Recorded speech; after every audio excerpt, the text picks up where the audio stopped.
Canada's healthcare system is strained. So why is there a plan in place to change the training to become a family doctor and make it longer? The College of Family Physicians of Canada says it wants to increase the length of family medicine residency from 2 to 3 years.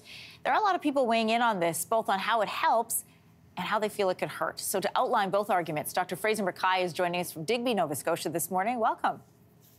Good morning. Why now? Why does the college want to increase the length of residencies for to-be doctors in Canada? So the recommendation came from their outcome of training project that it's an easily accessible document online, but I'll give you a few of the highlights that they looked at. One is they're concerned in the current 2-year program, family residents don't get enough exposure to team-based practice known as a patient medical home, which is really being driven as the future of family medicine in the country.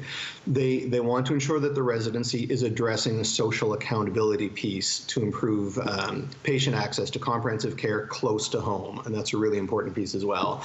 And maybe one of the biggest aspects is they want to provide a career pathway that's going to attract medical students to want to enroll in the family residency. You know, and these are all excellent concerns to address. In terms of why now, basically their statement starts with saying that the status quo is no longer an option and that they don't want to pursue more of the same.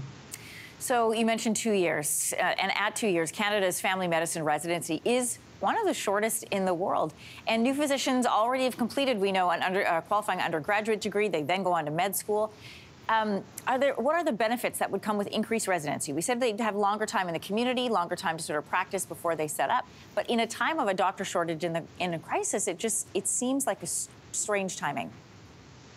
So, yeah, and the reason that a lot of people have concerns about this is there isn't clear evidence of benefit of the extended residency. So we don't yet know exactly how this extra year is going to look. That is a work in progress within the education institutions. I'll highlight a few of the concerns we have, though. There isn't an integrated human health resource plan sort of behind this move. And so the imminent fear is when this happens, is there going to be a gap year where there are no family medicine doctors graduating, or at least fewer than there are currently? There's a big concern that the extension of training may actively deter students from applying to family medicine.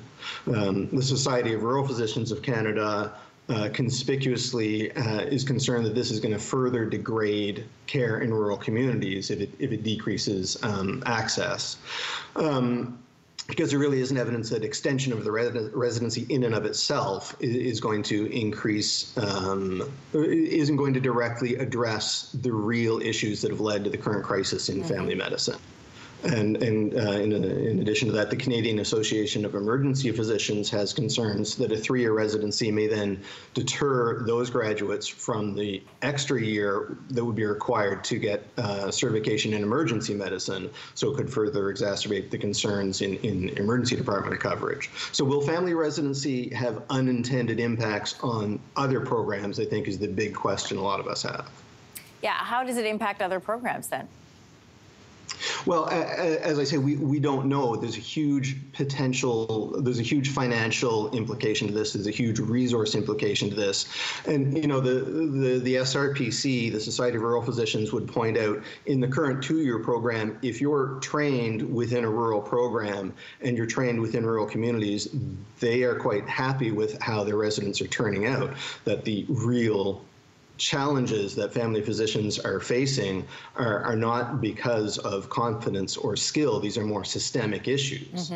Now, you know, so the question is a 3-year residency either necessary or sufficient to address the concerns that we all want to address? And I don't think anyone really has the answer to that question right now. Dr. McKay, good to talk to you. I'm glad to have your insight on this. Thank you. Thanks very much. Hey, thanks for watching. If you liked this, be sure to subscribe here, or you can check out more Your Morning videos right here.